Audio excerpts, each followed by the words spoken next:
Hello students. So this video is about some of the CET NEET questions that have been asked in the previous year on the Raoult's law as well as ideal and the non-ideal solution, molarity and the molality. Okay, so here I'm going to discuss around 10 to 11 questions. Okay, the NEET, Karnataka CET as well as some other competitive exam questions also. Okay, so let us go with the first question over here. That is, which of the following is dependent on temperature? So the question was asked in NEET 2017. I'm repeating the question. Which of the following is dependent on temperature? Options are molarity, mole fraction, weight percentage and the molality. Okay. So this I have discussed in the previous video while discussing about the molarity, mole fraction and all. So molality and the weight percentage. When I say molality will be measured by the weight.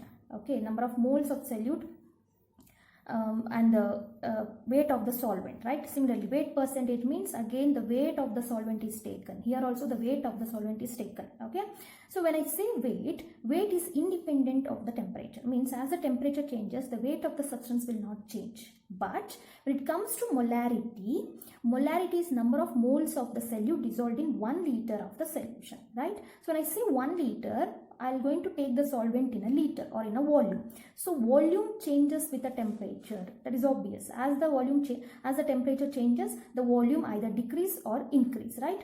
So among all these concentration terms, molarity is the one which is dependent on temperature. Okay, mole fraction is simply a number. Okay, so that remains a constant for a given solution. For a given solution here, not for all, for a given solution that remains constant. But when it comes to molarity, so it is a temperature dependent. Therefore, option A is the right answer for this question. Okay. Similarly, let us move to the next question over here. That is, which one of the following is incorrect for the ideal solution? So which one of the following is incorrect for the ideal solution? So ideal solution is nothing but which obeys Raoult's law. Okay. So they have given 4 options. This question was asked in NEET 2016. So the options are, for an ideal solution or incorrect for the ideal solution is delta H upon mixing is equal to 0, delta U upon mixing is equal to 0, delta P is equal to P observed minus P calculated according to Raoult's law equal to 0, delta G upon mixing equal to 0. So which should tell which is incorrect for the ideal solution. So 3 to 4 factors we know for the ideal solution is that delta H for an ideal solution is 0. This we have discussed. Okay. Similarly, delta V for an ideal solution is 0. Okay. And delta P, or it obeys the Raoult's law if I say the change in a pressure. So P observed minus P calculated means according to Raoult's law. So there will be no difference, that is also equal to 0 since it obeys the Raoult's law. So delta H equal to 0 is correct for the ideal solution. So this will not come. Whereas C option, delta P is equal to pressure observed minus pressure calculated from the Raoult's law equal to 0. So this is also right. Okay. The question comes between the delta U and the delta G. Delta U is nothing but what? An internal energy. Okay. Whereas delta G is nothing but the Gibbs free energy. So we know the value of delta H. Okay. Delta P. So by using this one, we can find whether change in internal energy for an ideal solution is 0 or not equal to 0, as well as delta G value for ideal solution is equal to 0 or not equal to 0. So for that, we know one of the formula in a thermodynamics, that is delta U is equal to delta H minus P into delta V, right? Yes. So I want to know the delta U value for a given ideal solution, where I have the value delta H for an ideal solution is 0 minus P delta V, even change in volume for the ideal solution is also equal to 0. So when the two values will be 0, so delta U is also equal to 0. So for an ideal solution, delta U is equal to change in the internal energy. If the delta H is not changing, if the volume is not changing, the change in energy also or internal energy will be 0. So this is also right option. So one option left, that is D. Obviously, it need to be a correct answer, means for an ideal solution, a change in the Gibbs free energy is equal to 0, they are telling. But if we try to calculate, delta G is equal to delta H minus T into delta S. Okay, so this is another thermodynamic equation here. Delta G is equal to, we know the value of delta H for the ideal solution. How much? It is 0 minus T, temperature remains constant. Okay, delta S for the ideal solution. See, S is nothing but entropy of the system. Means if a static water is present in a container, okay, it is in a normal condition. So that is in an order condition. If I put a stone into this water, what happens? The layers will be created or the water will get disturbed, right? So here what happens? There is a disturbance created in the system. The disturbance or the disorderness is nothing but an entropy. Okay, so here what happens? Entropy in case of ideal solution is whether 0 or not. See, we have a liquid. Okay, when the molecules are in a liquid condition, they are in a static or a neutral condition, we could say. Okay, means the delta S value or S value is almost 0, I could say. Means there will be no disturbance over here. But when these liquid molecules will turn into a vapor state, they will be in a random motion. They will be in a free motion. Okay, that is the disorders of the molecules will increases. They are not in a normal state. Okay, so the movement will be more over in a gaseous state compared to liquid state. So what happens? Delta S value is not equal to 0. Okay, so when I substitute the delta S value over, if it is not equal to 0, obviously we are going to get one value over here. Okay, so when delta S not is equal to 0, then delta G also is not equal to 0. But here what they have given, delta G upon mixing is equal to 0, which is wrong. So option D is the correct option. That is, it is incorrect for an ideal solution. So for an ideal solution, delta G is not equal to 0. Even one more point you have to consider, delta S is not equal to 0. Okay, fine. So that is about the second question. Now, third question we could see here, when asked in 2015 and 2011 NEET, what is the mole fraction of the solute in a 1 molar aqueous solution? Okay, what is the mole fraction of the solute in a 1 molar? Small m is nothing but a molality of an aqueous solution. See, we have a 1 molar aqueous solution. In that one, we need to find out what is the mole fraction of a solute. How much of solute is present in a given 1 molar aqueous solution? That we need to find out. So we know that when it comes to, in my previous video I have told, 1 is represents the solvent, and if I write 2, it represents solute. Okay, so here according to the question we need to find out the mole fraction of a solute, that is X2 is equal to, formula will be N2 divided by N1 plus N2. So this is the formula. So now according to the question, what they have given, 1 molar aqueous solution. Okay, that is the N2 value is given, that is 1 molar. Number of moles of the solute in 1 kg of the solvent. That is what the molar will define, right? So number of moles of the solute is 1 molar, means so N2 value is given. Now what is the N1 value?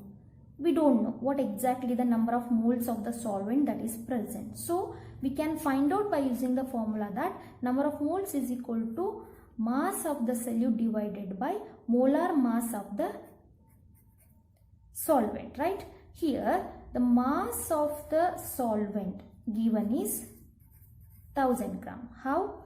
1 molar means the number of moles of the solute dissolved in 1 kg. 1 kg of solvent is nothing but that mass of a solvent, that is 1000 gram. 1 kg is equal to 1000 gram divided by molar mass of the solvent. So what is the molar mass of the solvent? Solvent here is aqueous, means water.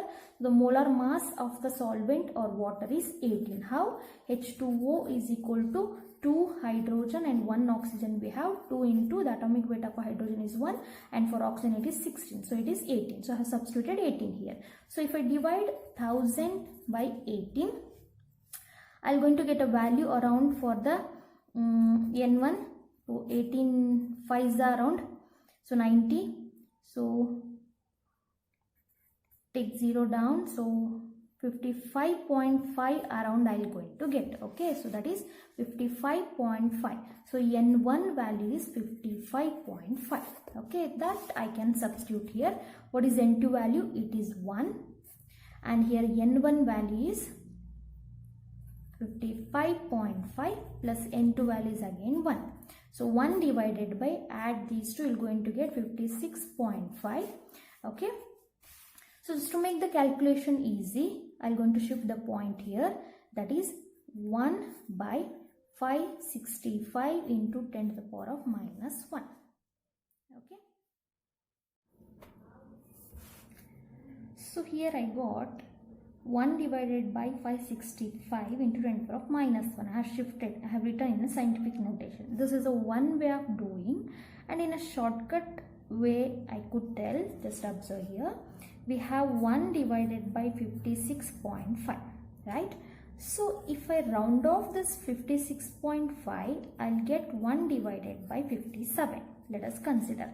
Now 57, divide 1 by 57. So put 1 over here, which is very small number. So what I can do, put a point and take 0, still a small number, since put a 0 and take 0. So now it is 100. For 57 2 means it comes more than 100. So 57 1s are 57, right? So now 3 over here and 4 over here, 0. Okay.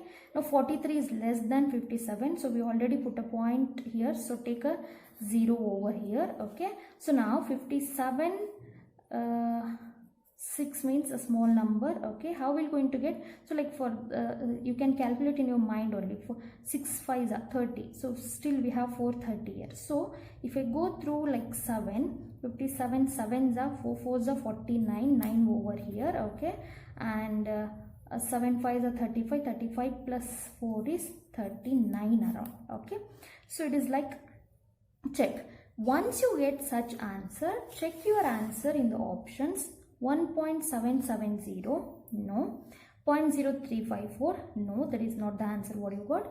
But 0.017 you have here, right? 0.177 is there, 0.0177 is there. So according to your calculation, you have 0.017. If you continue the calculation, you may get 7 over here. Okay, since we have rounded off, we're going to get some other number, but these three are correct. So it is 0.0177. Okay, so this is how you need to calculate. This is the one of like shortcut methods that you can go. No, if you want to do in a lengthy calculation, you can just take 10 to the power of minus 1 and take 565. Okay, so 1 divided by 565, the same answer is going to get. Okay, but it may take more time. So this is an easy method. So for a question number 3, it is an option C is the right one. Okay, yes. The next question is been asked in 2015 NEET. Which of them is not equal to 0 for an ideal solution? Okay, again the same type of question been asked like a second question what we discussed. Which of them is not equal to 0 for an ideal solution? So for an ideal solution which obeys Raoult's law, delta V upon mixing is equal to 0. That we know. The change in volume is 0. Delta H upon mixing is also 0. A change in pressure is also equal to 0. It obeys Raoult's law means the change in observed pressure and the Raoult's law calculated pressure will be no change, so equal to 0. But as I explained, delta S upon mixing will increase. Okay, it is not equal to 0. So among these 4 options, a change in entropy is not equal to 0 for an ideal solution. So option D is the correct one. Okay, fine. A very simple question. So the next question is 5th one. Which condition is not satisfied by an ideal solution? Again, the type of questions been asked in NEET 2013. So which condition is not satisfied by an ideal solution? So delta V equal to 0, delta S equal to 0, which obeys Raoult's law, delta H equal to 0. So this is for the ideal solution, this is for the ideal solution, and this is okay. But delta S equal to 0 is not. So 4th and 5th question are like a similar questions. 2013, even 2015, they have asked the same question. Okay, so the answer for the 5th question is B, that is delta S is not equal to 0, but they have given equal to 0.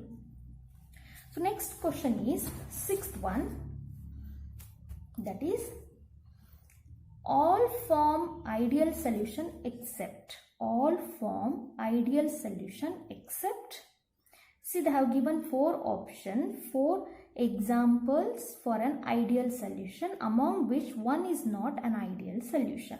So I have given a hint for the ideal solution is that almost all the ideal solutions are organic solvents, right? Almost all the ideal solutions are organic solvents. So first option benzene, and this is toluene. And one more trick I gave, everything will end with a Ne over there. Benzene, toluene, chloroethane, chloromethane, like that. Okay. So benzene, toluene. This is an ideal solution. Here ethane, iodoethane, ideal solution. Okay. Here it is chlorobenzene, bromobenzene, ideal solution. And here iodoethane, ethyl alcohol. So this ethyl alcohol, the also organic solvents, but it is non-polar in nature, and these two will not make a mixture. Okay. So 3 trick you could apply. So organic solvent, all are organic solvents. So almost all are non-polar in nature. Okay. And everything ends with a Ne. This one you can apply. Okay. Since we have iodoethane but ethyl alcohol here, so this is not an ideal solution. So this is how you can apply the following tricks which I have told in the previous video, and you can solve